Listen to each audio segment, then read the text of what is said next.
और एक बीटीसी की वैल्यू आज लगभग $78,000 के आसपास है। ओके, अब प्रोजेक्ट में मिला है बीएनबी का, तो 630 का तो एक बीएनबी है, 35,000 अगर हमने कमा लिया तो कितना पैसा होगा जी, आप खुद कैलकुलेट कर लो कितना लगा के, $2 $3।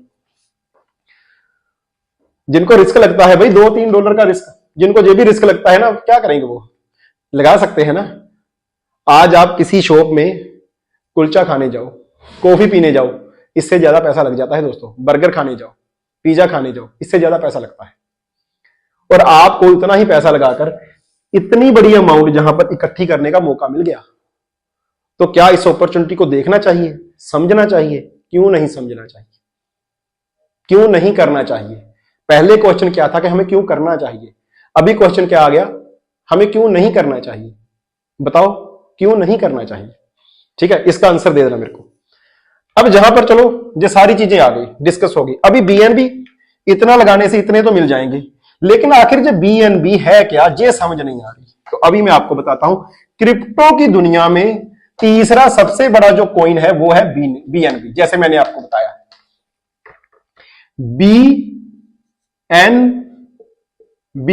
ये क्या है? कॉइन।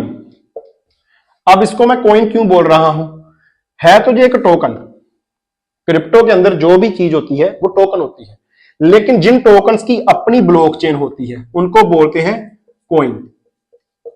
जे आ गई ब्लॉकचेन, कॉइन इसलिए बोला क्योंकि इसकी अपनी ब्लॉकचेन है, बीएनबी की अपनी ब्लॉकचेन है, बाइनांस की ब्लॉकचेन है, बीएनबी की अपनी एक्सचेंज भी है। ठीक है, और एक ब्लॉकचेन नहीं, बीएनबी की अपनी 3 ब्लॉकचेन है। ओके, तो बीएनबी की वैल्यू आप समझो रियल में जे एग्जिस्ट करता है, रियल में इसकी वैल्यू है, रियल में इसके यूज केस है। अगर आपने बीएनबी कॉइन ले लिया, आपने अपने दोस्त को भेजना है, तो आपको किसी थर्ड पर्सन के पास नहीं जाना, इसकी अपनी ब्लॉकचेन है, इसकी अपनी ब्लॉकचेन को यूज करके आप उसके पास भेज सकते हो। इनको बोलते हैं कॉइन, जिनकी अपनी ब्लॉकचेन होती है। जैसे बीटीसी की अपनी ब्लॉकचेन है, अथीरियम की अपनी ब्लॉकचेन है, सोलाना की अपनी है, लिंक की अपनी है, ठीक है ना, डॉट की बात करें तो अपनी है, ठीक है ना, ट्रॉन की बात करें तो अपनी है। ठीक है, ये सारे कॉइन्स हैं, ये सारे कॉइन्स हैं क्योंकि इनकी अपनी ब्लॉकचेन है। ये दूसरों की ब्लॉकचेन यूज कर सकते हैं, लेकिन इनके पास अपनी भी है।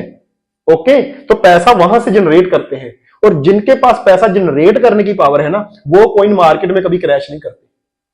अब क्रैश कौन से करते हैं वो भी बता देता हूं। पहले तो बीएनबी का आपको थोड़ा सा एक मैंने इंट्रोडक्शन दे दिया। वो कॉइन जिनकी अपनी ब्लॉकचेन जो है ना होती ही नहीं है, ठीक है, चलो जो भी है, ठीक है ना, जिनकी अपनी ब्लॉकचेन नहीं होती उनको कॉइन नहीं बोलेंगे, उनको क्या बोलेंगे? टोकन। उनको बोलेंगे टोकन। क्रिप्टो की मार्केट में आप कॉइन मार्केट कैप के ऊपर जाओ, वहां पर देखो आपको 80,000, 90,000, लाख, 10 लाख, पता नहीं कितने टोकन मिल जाएंगे, लेकिन सबकी अपनी ब्लॉकचेन नहीं होती। जे क्या बोलते हैं, हमारी ब्लॉकचेन आ जाएगी, ठीक है ना, हमारी ब्लॉकचेन आ जाएगी, हमारी एक्सचेंज आ जाएगी, जहां पर ज्यादातर स्कैम भी होता है। बहुत सारे टोकन है। अगर हम अपने पंजाब की बात करूं मैं, तो हमारे पंजाब के अंदर हमारे शहर में 3, 4, 5,000 रुपया खर्चो, टोकन बन जाता है आपका, मनुशीना टोकन। उसकी एक वेबसाइट बन जाएगी, आप बोलो मेरी ब्लॉकचेन आने वाली है, मेरा वो आने वाला है, पता नहीं आएगी नहीं, लोग बस आपके बात सुन के उसको खरीद रहे हैं। रियल में वो एग्जिस्ट नहीं करती चीजें। ओके, बहुत सारे टोकन रियल भी हैं, ऐसा नहीं कि सारे टोकन फेक ही हैं, बहुत सारे टोकन रियल हैं, उनके अलग अलग यूज केस हैं, लेकिन वो दूसरों की ब्लॉकचेन को यूज करते हैं, उनकी अपनी ब्लॉकचेन नहीं है। तो ये डिफरेंस हो गया कॉइन में और टोकन में, आपको भी समझ आ गई। तो बीएनबी क्या है? बीएनबी की अपनी ब्लॉकचेन है, तो बीएनबी एक कॉइन है। ओके, अब बीएनबी की 3 ब्लॉकचेन है, जैसे मैंने आपको बताया। पहली कौन सी है? BEP20, दूसरी कौन सी है? BEP2, और तीसरी कौन सी है? OPBNB। ओके, 1, 2, 3, ये 3 ब्लॉकचेन है बीएनबी की। ओके, ये जो BEP2 है सबसे कम यूज होने वाली ब्लॉकचेन है। ओके, क्योंकि इसके कुछ अपने यूज केस थे जिसके थ्रू इसको बनाया गया था, लेकिन बाद में मार्केट के अंदर ये ज्यादा सर्कुलेट नहीं हुई। लेकिन BEP20 सबसे ज्यादा यूज होने वाली ब्लॉकचेन है, जिसको हम यूज करते हैं। हम USDT भी ट्रांसफर करते हैं तो BEP20 के अंदर ज्यादातर करते हैं, या ट्रोन के अंदर करते हैं, TRC20 के अंदर। तो BEP20 सबसे ज्यादा यूज होने वाली ब्लॉकचेन है बीएनबी की। और अब जे आ गई ओपीबीएनबी, जे 2023 के अंदर लॉन्च की गई है लेयर 2 के ऊपर। लेयर 2 क्या है? एक एडवांस वर्जन हम टेक्नोलॉजी का बोल देते हैं शॉर्ट में, ठीक है ना। कुछ लेयर 1 की चीजें होती हैं, कुछ लेयर 2 की चीजें होती हैं, तो लेयर 2 आप मान लो कि pro version, okay.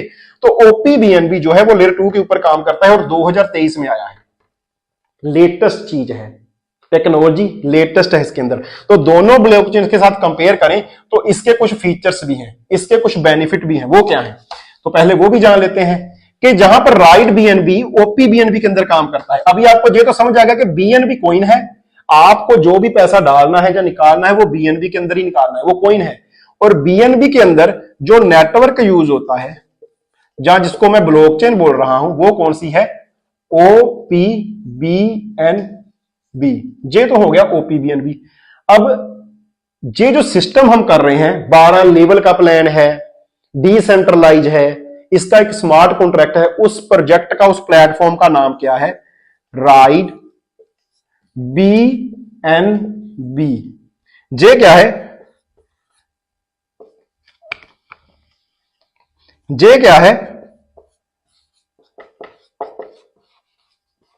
Platform, okay. Ride BNB platform है और ओपीबीएनबी नेटवर्क है और बीएनबी कॉइन है। समझ आ गई आपको ये बात?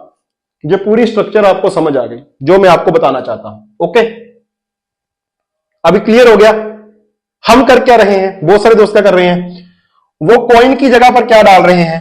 ओपीबीएनबी या राइड बीएनबी। सर इनका तो कोई नहीं है,